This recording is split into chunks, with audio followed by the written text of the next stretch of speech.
여론조사로 갑니다. 여론조사를요, 다 보면 시간이 많이 걸려서 우리는 우리 유리한 것만 봐요. 아시죠? 우리 유리한 것만 봐요.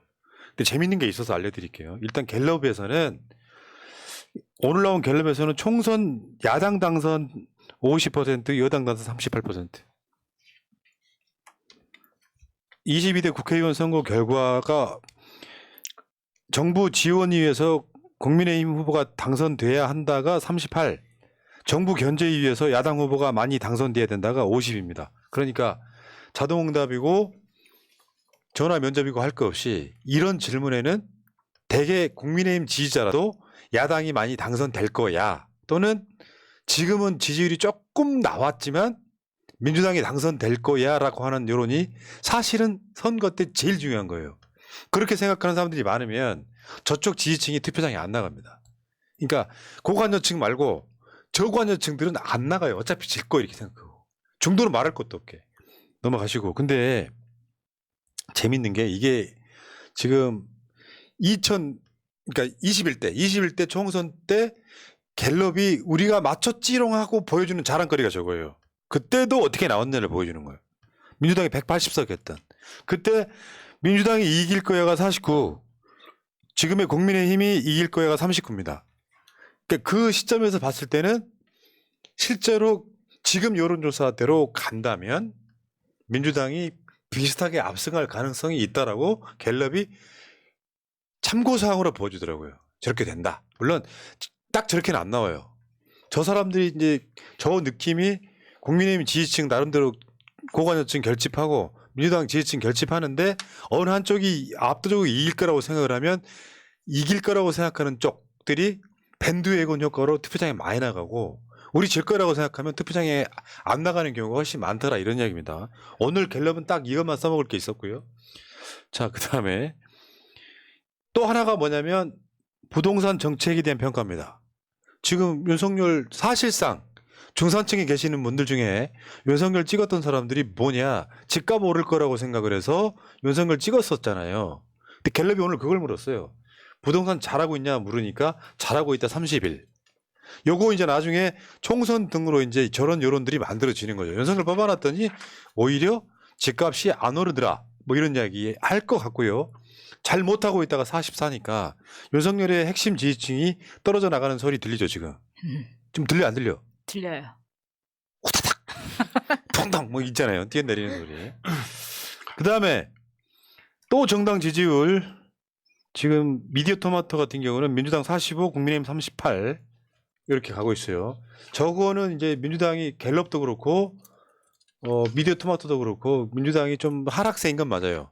이제 민주당 지금 뭐 전직 대표분들이 이제 열심히 하시잖아요. 세 분이나 전직 대표분들이 이제 얽혀 있어서 그런 것들이 좀 작동을 하는 것 같다 생각이 들고요. 다른 것도 한번 보겠습니다. 문재인 정부 반국가 세력에 대해 60대 이상을 제외하고 모두 동의하지 않는다. 문재인 정부는 반국가 세력이 아니다. 현재 윤석열 지지율이랑 아주 유사합니다. 그 다음에 지금 통일부 등 관련해 갖고 물어본 게 북한과의 대화 교류 협력 추진에 매진해야 된다 60. 인권 등 북한 문제를 알리고 체제 우월성을 강조해야 된다가 30입니다. 완전 딱 더블 스코어 나옵니다. 그러니까 저것도 윤석열이 지금 하는 정책 중에 사람들이 이건 아닌데 싶은 게 있는 거예요. 왜? 문재인 정부가 북한과 관계 좋을 때 문 대통령 지지율이 7, 80% 나왔잖아요. 그 맥락과 난 같이 연동된다고 봐요. 평화를 더 좋아하는 거죠, 보수 쪽 사람들이라도.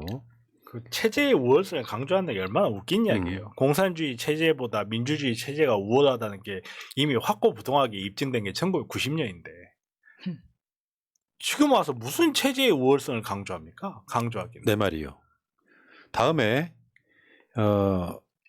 후쿠시마 오염수 관련해 갖고 야권이 괴담을 유포해서 국민 불안을 자극한다 35.6.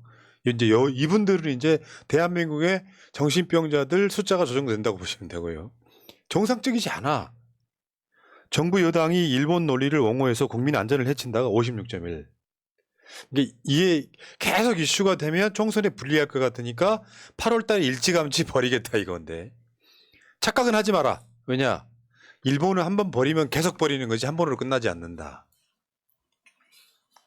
그리고 윤석열 미디어토마토 지지율은요. 아 누가 저렇게 장난을 쳤어 사진한테. 사진을 저렇게 얼굴을 가려버리면 어떡해요. 근데 시원하긴 하다. 얼굴을 가린 게 아니라 얼굴을 뚫어버린 거 아닌가요? 윤석열 긍정 38, 부정 58. 그리고 40대 부정평가는 70.3입니다.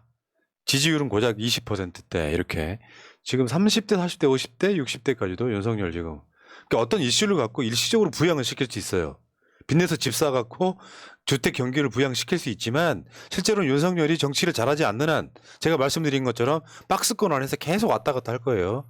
혹시 뭐 오염수 방류하면 윤석열 지지율 또 폭락합니다. 또 24 나옵니다. 자, 정당 지지율 아까 말씀드렸지만 민주당 45.9, 국민의힘 38.5.